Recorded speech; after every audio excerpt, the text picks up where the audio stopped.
The devil is in the detail is quite a colloquial expression, and while we've looked at other filmmakers here on the channel that also have a great attention to detail, I believe Kubrick takes it all to a new level in both his movies and also in his photographic assignments for Look magazine. Kubrick was known for exploring every single detail in this book titled Through a Different Lens, Stanley Kubrick Photographs. There's many instances where there's several outtakes of different assignments, multiples created around the same moments and whatnot. And when we look at Kubrick's movies, details from the sets down to some of the meaning behind the words used by the characters, it all contributes to a greater picture. So why should we focus on details? Well, based on what I have studied, and do bear in mind that I'm not an expert, just someone who is curious and who loves Kubrick's work. So I'm coming from a perspective where I believe that attention to detail firstly promotes a greater knowledge over the subject we're working with or on. His photographs of fighters are a great example. No detail is left behind, yet it is in these details that we sometimes find the power of the photograph, which takes me to point number 2.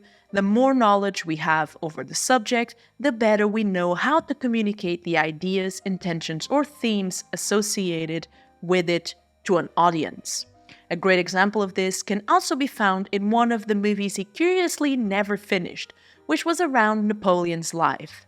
For this movie, Kubrick created an index card for every day of Napoleon's life, which of course is going to the depths of detail, but at the same time it can help in the building of two essential elements in art, and those are emotion and meaning, which in essence are point number 3. Here I want to quote to you some of Kubrick's own words, and they go like this. Quote, "A film is, or should be, more like music than like fiction. It should be a progression of moods and feelings. The theme, what's behind the emotion, the meaning, all comes later." Personally, I think this is one of the best quotes I've read from Kubrick, and I've studied here and there his work. It's always been sort of like a constant in my life. And I think this is important because it highlights something very basic. And I do talk a lot about building meaning here on the channel. Building meaning, how do we create meaning?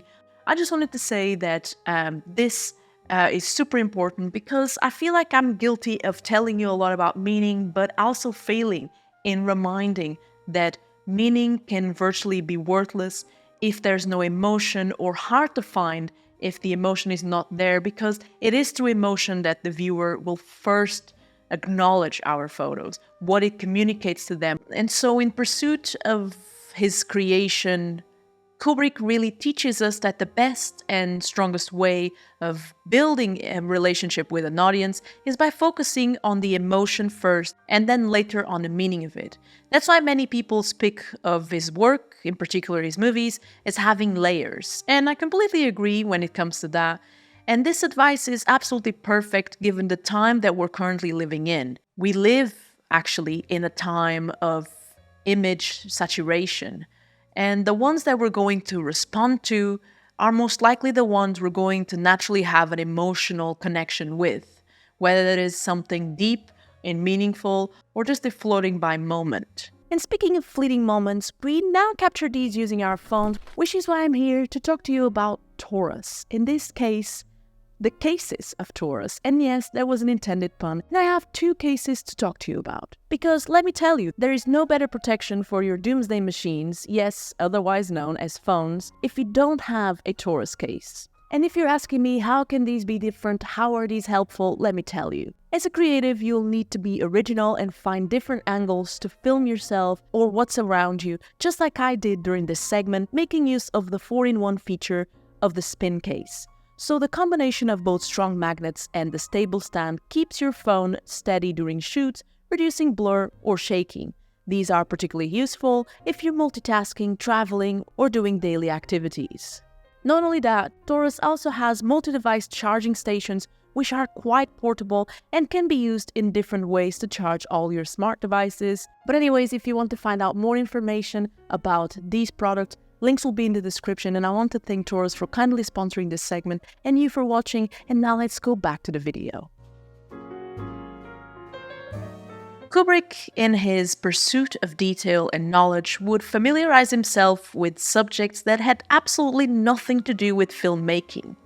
Here we're talking about a director who provided his cinematographer with precise calculation and technical specifications once a special NASA lens was fitted to a 35mm camera for the filming of candlelit scenes in Barry Lyndon.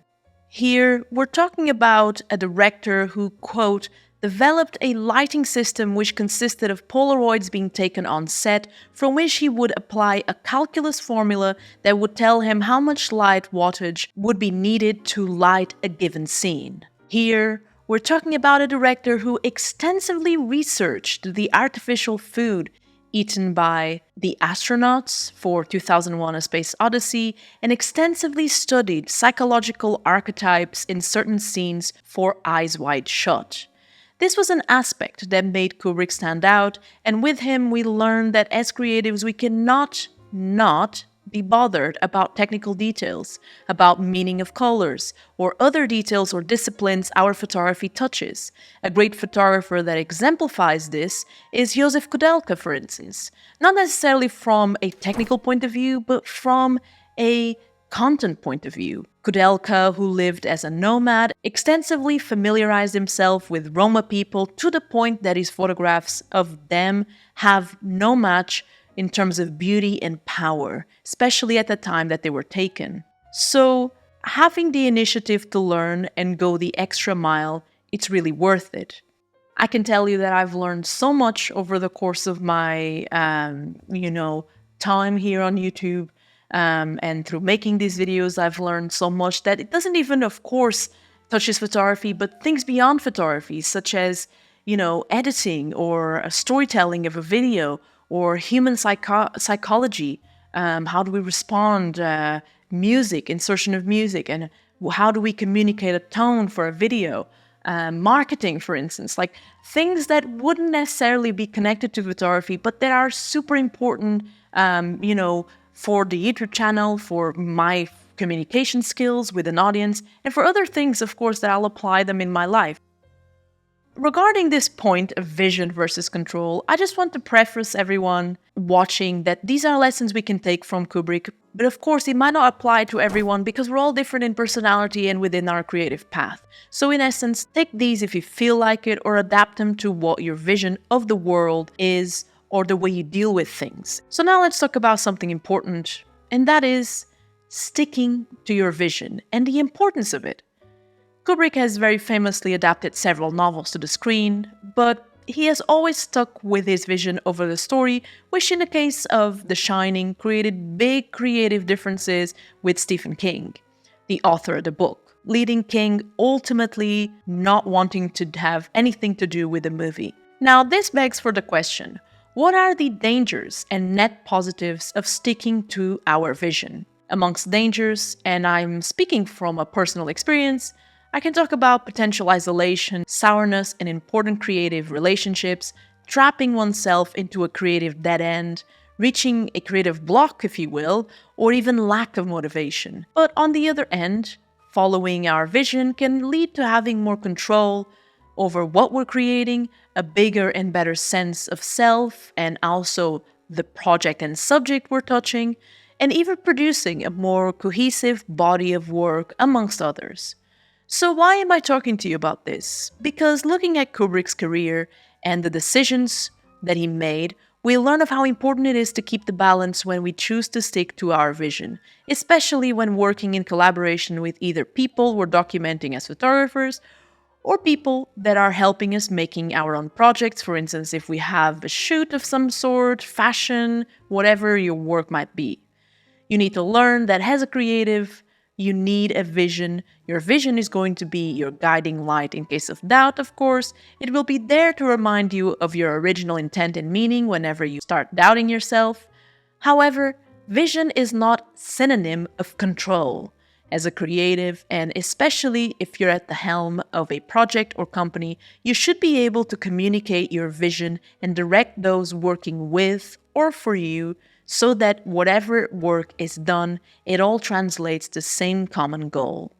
Now, Kubrick was notoriously a very difficult person to work with, and there's many crazy stories that at least I have read in books or online of people who have worked with him and they kind of recount these stories. However, my point here is that we can learn with the man about the importance of sticking to your vision, but at the same time, go about it in a more differently and perhaps fair way to our peers and creatives. And if you're wondering, there's tons of stories, especially regarding The Shining and actress Shelley Duvall, who actually passed away early this year.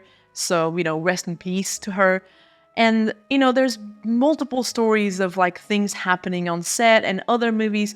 But this to say that I think it's important when we're studying someone like a master of photography, filmmaking, etc., that we also highlight things that we can learn from them, of course, but things that we could go about differently or we can improve in our own path. And this is not to absolutely say anything negative about Kubrick, but not necessarily. I think we're all human, we all make mistakes, and I think it's very important to keep this idea that control and sticking to your vision are not synonym. Yes, sticking to your vision can promote some control, but it shouldn't be about control. It should be about the message and the intentions that you have for your work. And I guess that it's all for today. I hope that this was clear. I hope that, you enjoyed this video. I'm still dwelling on the subject for episode number 4 of this series that it's not named really, but it could be maybe like, photographers and filmmakers or something like that. So we started with Christopher Nolan, for those of you that have not watched the video yet. Then we went on to, I think, Quentin Tarantino, Martin Scorsese. Actually, this would be episode 4, Stanley Kubrick, and then we probably have episode 5 and whatnot. So leave your recommendations down below. I want to take a moment to thank the sponsor of today's video, Taurus. So you're more than welcome to check them out down below. I hope you enjoyed that segment of Doctor Strange Lens. And I just wanted to take a moment as well to say that I really appreciate your support. I appreciate your feedback. And I hope you enjoyed this video. So I hope you stick around to watch more because I will be producing more. So take care, stay safe, keep shooting, keep creating, keep learning photography, and I'm out. Peace.